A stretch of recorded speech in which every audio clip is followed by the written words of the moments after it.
पुणे अत्याचार प्रकरणामधला आरोपी दत्तात्रय गाडे हा गेल्या 3 दिवसांपासून पुणे पोलिसांना जो आहे तो गुंगारा देत होता।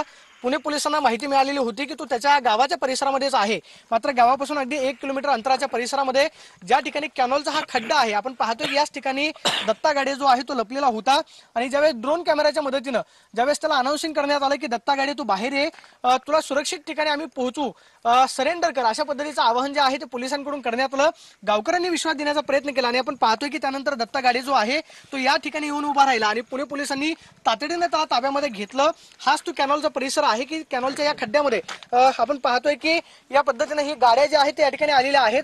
आपण पाहतो की दुसऱ्या बाजूला हे रस्त्याचं काम आपल्याला या ठिकाणी पाहायला मिळतं, cement कॉन्क्रीटचं।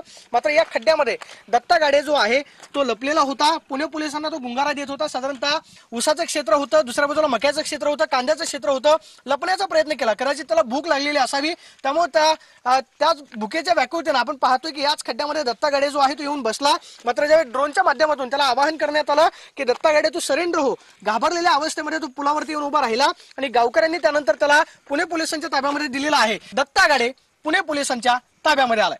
Camera person Sushant Raut, Pradeep Kapse, TV9 Marathi, गुन्हा।